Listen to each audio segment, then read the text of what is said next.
This video discusses how to use FIle Zilla to transfer files between your local machine and the student server. Go ahead and download FIle Zilla, the client, not the server. And then once you have that downloaded, open up the application and we'll go ahead and connect to the server. Up here under host, I'm going to type in students.cs.umt.edu. My username is my NetID, and then the password is your NetID password, and then port 22, and then you can hit Quick Connect. This window provides some information as it's connecting. If you did not connect, if there was a problem, you had the wrong password, your IP could be blocked, you would see some sort of error message up here. On the left-hand side is your local machine. These are the files and folders on your local machine. On the right-hand side is the server, and you can see there is a directory for each one of you. This is my directory. This is where I am placed when I connect. Yours would be slightly different. In this directory, there's another directory, public_HTML. This is where you'll place your files, and I'll go over a quick example here, and this should make more sense once you see it live. I've created a simple HTML page. If I open this in Visual Studio Code, you can see that it doesn't have the HTML structure that we've talked about. I just put a couple simple HTML elements in it. To transfer files, you would just drag and drop back and forth. This gives you the directory structure up here. You can see it's a tree type structure, and then you see like whatever file I have open. If I open up public.html, I can see that there's nothing in it. If you don't want to see this up here, you can click on View, Local Tree Directory, View, Remote Tree Directory. You can remove that if you want. Sometimes I think it's helpful to see the whole tree though, so I will go ahead and show it. I can actually drag from my desktop, or right here I'm in my desktop. So here's you can see it's selected right here, desktop.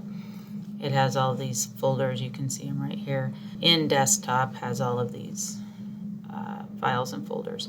Index.html is right here, it's also right here, so I can just click and drag it over. So now in public.html I have index.html.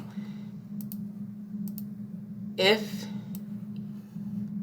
you go to the student website server, students.cs.umt.edu / and then there's a tilde, that's your NetID. Because I have named this file index.html, it knows to automatically open it. I do not have to specify it in my URL. I can put it in there, so just see this. And I'm hitting refresh. It displays that file. But if I don't put it in there, it displays that file. By default, it always looks for index.html. Let's transfer a few more files and actually a folder this time. I have a folder Jen's Kitchen here. I'm going to transfer it to public.html, so you now see Jen's Kitchen.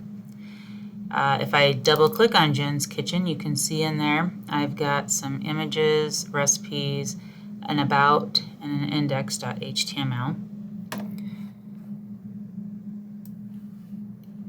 Right here, if I type in Jen's Kitchen,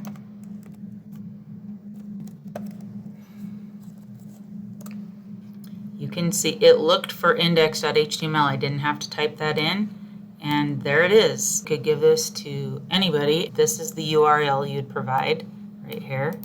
You could give that to anyone, and they could look at whatever information you have on the web server right there. If I wanted to display about.html, I'm going to have to type it because it just looks for index.html by default, but if I specifically want something else that doesn't have the name index.html, I have to specify it.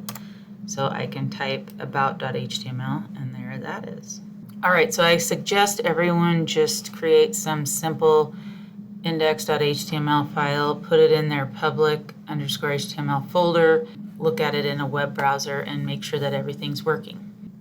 If you have any trouble, you need to let me know right away. There's been a few instances where students, their IP address from home was blocked, and we had to notify campus to get that fixed, unblock their IP address. So please let me know right away if you have any trouble.